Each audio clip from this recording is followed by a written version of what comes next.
गुरुकुल शिक्षा पद्धति को बदलने की बहुत आवश्यकता है और इस शिक्षा पद्धति को बदलने के लिए संत श्री आसाराम जी बापू देश में कई गुरुकुल की स्थापना किया। उन्होंने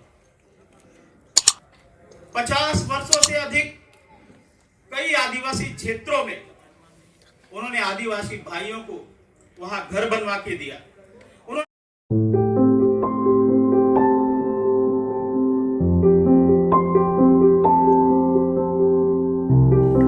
मंच पर उपस्थित सभी संत ब्राह्मण जन के चरणों में मेरा कोटि कोटि प्रणाम। हमारे सुनील सिंह जी राम सेना के जो अध्यक्ष हैं और राम सेना के सभी कार्यकर्ता, उन सभी को बहुत बहुत धन्यवाद है जो ऐसे कार्यक्रमों के द्वारा लोगों में जागरण लाने का कार्य करते हैं। उपस्थित यहाँ पर सभी गणमान्य लोग, मैं यहाँ पर आपको शिक्षा देने तो आया नहीं हूँ।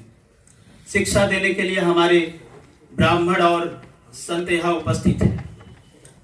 मैं यहाँ आपको कुछ जानकारी के साथ निवेदन करने आया हूँ। हिंदुओं को नीचे दबाने के लिए, हिंदू धर्म को नष्ट करने के लिए सदियों से देश में तरह तरह का षड्यंत्र चला जा रहा है। तरह तरह का उनके लिए संविधान में ऐसी धाराएं बनाई गई, ऐसे आर्टिकल लाए गए कि हिंदू आगे न बढ़ सके। वो जहां है वहीं उसको दिन प्रतिदिन खत्म किया जाए। धर्म परिवर्तन तो पहले से हो रहा था। मैं आपको एक जानकारी देता हूं। कल देवबंद में एक बहुत बड़ी पंगत बुलाई गई थी। उलामाए हिंद करके इनकी संगठन है, जिसके द्वारा 5000 देश भर से अलग अलग संगठन के मौलानाओं को बुलाया और वहां पे प्रस्ताव पारित किया कि सरकार को वो एक पत्र सौंपेंगे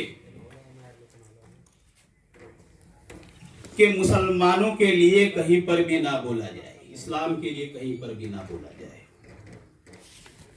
और उसके लिए सरकार दबाव डाले। फिर उन्होंने बड़ी अपनी वेदना व्यक्त की और उस वेदना में मैं कहा, उन्होंने, उनके मौलाना ने, कि देश में सौहार्द बिगाड़ने का काम किया जा रहा है,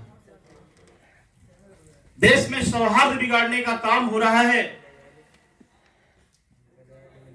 मुझे एक बात समझ में नहीं आई कि देश में सौहार्द बिगाड़ कौन रहा है। उन्होंने कहा हमारे धैर्य की परीक्षा ली जा रही है।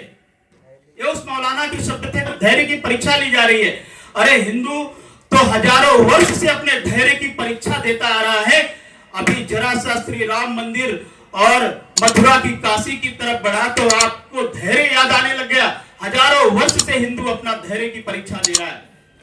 1954 में हमारे चाचा जी, कोट पैंट और गुलाब के फूल, हमारे चाचा 1954 में उन्होंने एक आर्टिकल लेके आए 30A। इस आर्टिकल के तहत उन्होंने संविधान में यह आर्टिकल रखा कि कोई भी हिंदू स्कूल या कॉलेज स्थापित नहीं कर सकता और स्थापित करके उसमें अपने धर्म की बातें नहीं सिखा सकता, गीता रामायण भागवत नहीं पढ़ा सकता। लेकिन वहीं उन्होंने दूसरा आर्टिकल 30 लेके आया B, जिसमें उन्होंने लिखा कि मुसलमान और क्रिश्चियन ये अपना स्कूल खोल सकते हैं, अपने धर्म की शिक्षा भी दे सकते हैं। क्या ये हिंदुओं के साथ हुए अन्याय को किसी को याद नहीं है देश में? अब धैर्य की परीक्षा ली जा रही है और इतने वर्षों से, 65 वर्षों से, क्योंकि अब हमारा दिन आया है थोड़ा, 65 वर्षों से हिंदू अपने धैर्य की परीक्षा दे रहा था, लड़ाई लड़ रहा था। और आज भी हिंदू क्या कर रहा है?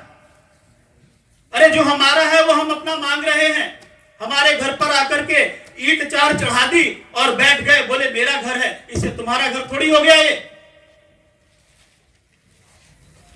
आज समाज में गुरुकुल शिक्षा पद्धति को बदलने की बहुत आवश्यकता है और शिक्षा पद्धति को बदलने के लिए समाज में बदलाव के लिए देश के एक बहुत बड़े संत श्री आसाराम जी बापू, जिन्हें पूरी दुनिया जानती है, उन्होंने बड़े जोर शोर से कई वर्षों से, आज समाज में उनको 50 वर्ष के ऊपर हो गए, 88 वर्ष की उनकी उम्र है और 50 वर्षों से अधिक देश में कई गुरुकुल की स्थापना किया। उन्होंने 50 वर्षों से अधिक कई आदिवासी क्षेत्रों में उन्होंने आदिवासी भाइयों को वहां घर बनवा के दिया। उन्होंने एक अभियान चलवाया, क्योंकि लोग आदिवासी कन्वर्ट होकर चले जा रहे थे, धर्म बदल रहे थे, ईसाई मिस्त्री पैसा दे करके उनको धर्म परिवर्तन कराते थे। तो संत श्री आसाराम जी बापू ने एक अभियान चलाया कि भजन करो, भोजन पाओ और दक्षिणा पाओ। जाकर आदिवासी क्षेत्रों में उनके अनुयायी वहां पर लोगों से भजन और माला करवाते थे और बदले में उनको भोजन और दक्षिणा बांटते। हुआ क्या? ये समाज ही ऐसा है कि आपको यही करना होगा कि आप वृक्ष की जड़ ही काट दो, बाकी सब तो अपने आप धराशायी हो जाएगा। इसी विषय पर लेते हुए तथाकथित नेताओं ने और इस समाज के जो दुश्मन है, जो धर्मांतरण करने वाले लोग हैं, इन सब ने मिलकर के कुचक्र के जाल में फंसा करके एक लड़की के इल्जाम में जेल में डलवा दिया।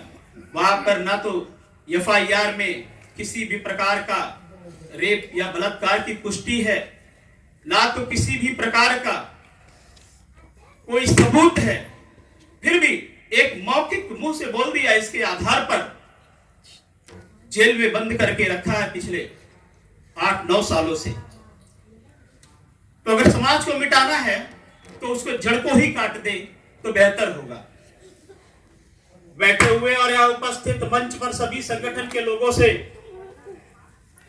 और महात्मा और पंडित शास्त्री जो भी बैठे हैं उन सभी से मेरा विनम्र निवेदन है उनके चरणों में कि जड़ को बचाने की कोशिश करें। टहनियां और पत्ते तो बच जाएंगे, लेकिन जड़ खत्म हुआ तो टहनियां और पत्ते भी नहीं बचेंगे। बस इसी प्रार्थना के साथ मैं अपने शब्द खत्म करता हूं।